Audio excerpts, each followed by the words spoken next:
ওখানে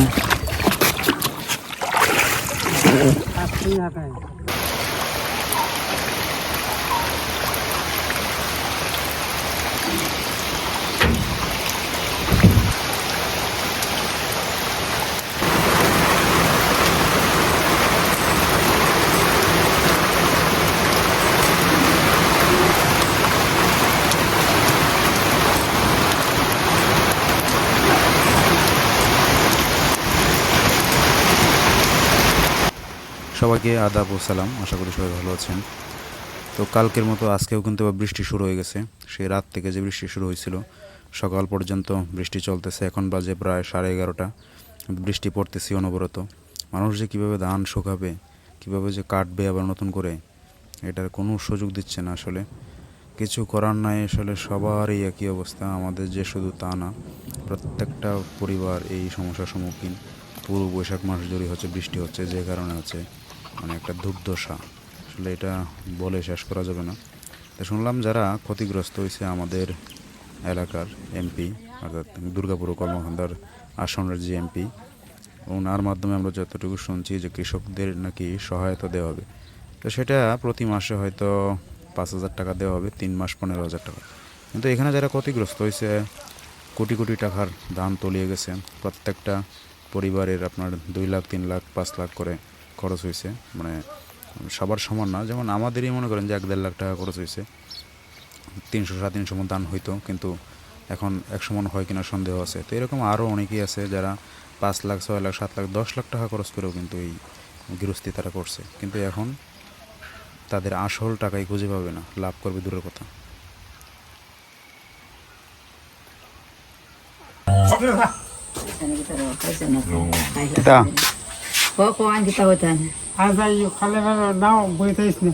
আমি খেটটা দেখিয়ে নাই, দেখিয়ে খাচ্ছে, খাওয়া খাচ্ছে।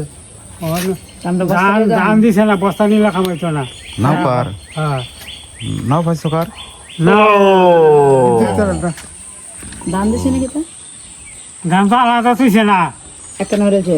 হ্যাঁ, পয়সা যতটা হয় আমরা কাটলে আমরা কাটবাম না কাটবাম। কোন দিকে নাও?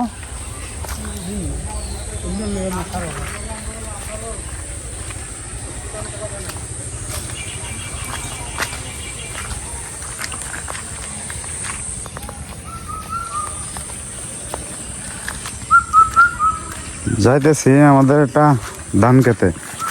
এনে হয়েছে কি, আমাদের ক্ষেত আরেকজন কাটে লাইছে, মানে আরেকজন যে কাটছে সে আসলে এই ক্ষেতের মালিক না। সে এই ক্ষেতটা হচ্ছে বন্ধক রাখছে আমাদের বাড়ির পিছনে যে বাড়ি, তাদের কাছ থেকে। তো সে আইসা মেশিন লাগাই দিছে ক্ষেতে, মানে যে বন্ধক রাখছে। কিন্তু সে জিজ্ঞেস করবো না যে কোন জায়গা থেকে ক্ষেতটা, মানে জিজ্ঞেস না করিয়ে কাটে ফেলছে। এখন ধান মিশাই ফেলছে এক জায়গাতে। এটা নিয়ে আর একটা ঝামেলা সৃষ্টি হয়েছে। এখন যে আমরা যাইতেছি গিয়ে দেখি কি অবস্থা। যে বাবা নৌকা নিয়ে যেতেছেন, আরেকজন নৌকা, আমাদের একটা নৌকা কিনতে হবে এই তারিখে।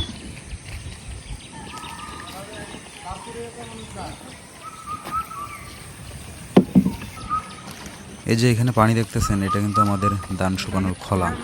এখানে আমরা ধান শুকাইতাম প্রতি বছরই, কিন্তু এইবার বৃষ্টির পানি এত পরিমাণে হয়েছে, নদী একদম পানিতে ভরে গেছে, আর খলা টলা সব কিছু তলায় গেছে। এখন আসলে এখানে ধান শুকানোর মতো কোনো অবস্থা নাই। এখন আমরা যে ধানগুলো আনতেছি, এগুলো ওই আমাদের যে একটা স্কুল আছে, সেই স্কুলের মাঠে রাখতেছি। তো যেহেতু রৌদ্র নাই, শুকানোর কোনো অবস্থা নাই। আর এখন যাচ্ছি হচ্ছে ওই যে জমিটা নিয়ে সমস্যা হয়েছে, এটা গিয়ে দেখবো কতটুকু কাটছে, তারা কি পরিমাণ ধান দিবে। আর এটা মাপ যোগ করার সময় আছে। এমনিতেই চারদিক দিয়ে কত সমস্যা, মানুষ ধান কাটতে পারতেছে না, আনতে পারতেছে না। এর মধ্যে তারা একটা ঝামেলা সৃষ্টি করছে। এইখানে প্রায় আমাদের 5 কাঠা জমি। তো 5 কাঠা জমিতে 5 মণ করে হলেও 25 মণ ধান হবে। যদি 6 মণ করে হয় তাহলে 30 মণ ধান হবে। এখন তারা কতটুকু কাটছে, এখন তারা বলতেছে কি যে আমরা যখন ক্ষেত কাটবো তখন কত মণ ধান হয় এই হিসাব করে তারা দিবে। এখন আমরা তো কাটতেই পারতেছি না, ক্ষেত মেশিন পাইতেছি না। হ্যাঁ, এখন কবে আমরা কাটবো তারপর হচ্ছে তারা দিবে। মানে এটা নিয়ে একটা কথাবার্তা কাটাকাটি হয়েছে শুনলাম। তো এখন যাই গিয়ে দেখি কী অবস্থা, কী বলে, সরাসরি খেতে গিয়ে দেখি।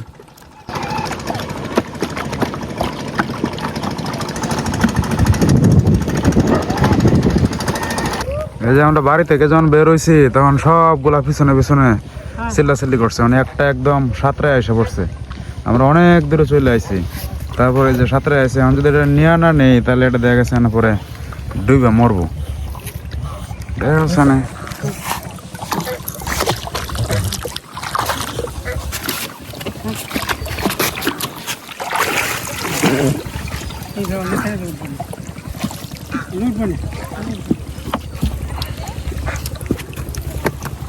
কি একটা অবস্থা। আর নৌকাতেই উঠলো শেষে।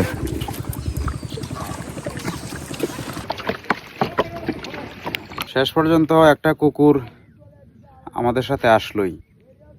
প্রায় আমরা 1 কিলোমিটার দূরে চলে আসছি বাড়ি থেকে নদী দিয়ে। ওইটা করছে কি ওই বাড়ির উপরে দৌড়াইতে দৌড়াইতে দৌড়াইতে তারপর এদিকে আইসা খালে দিয়ে নামছে। কারণ এখানে অনেকটা গভীর, এই জায়গাটা হচ্ছে কুর আমরা বলি স্থানীয় ভাষায়, মানে অনেক গভীর এখানে। তো বেশ স্রোতও আছে এখানে। দেখা গেলো যে এটা পরে ডুবে মরবো, পরে আমি এটা টাইনা নৌকার মধ্যে তুলছি, কিছু করার নাই, যেহেতু সে এসেই পড়ছে। কুকুর যে আসলে প্রভুভক্ত এটা আজকে আবার প্রমাণিত হইল, মানে একদম বাস্তব। আমার ক্ষেত্রে এটা দেখলাম আজকে।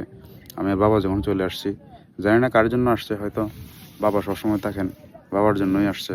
আমারও চিনে, আমি যখন আসি বাড়িতে গাড়ি নিয়ে অনেক দূরে লাফালাফি করে, তো হয়তো বা কাউকে না কাউকে ভালোবেসে সে কিন্তু চলে আসছে।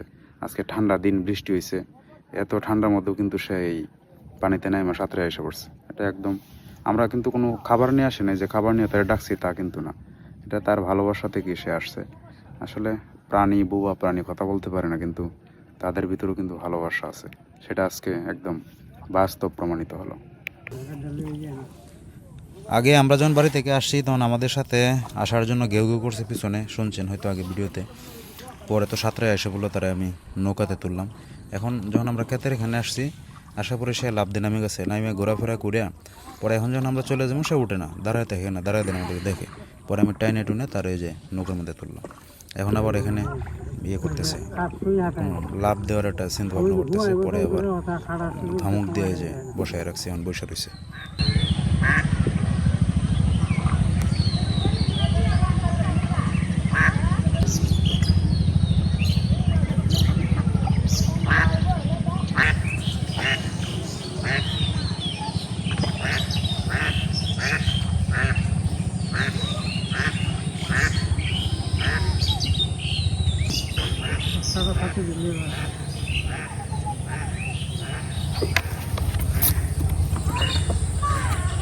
আস্তে আস্তে লাগুক তাহলে নৌটা। হ্যাঁ রে বাপ রে বাপ,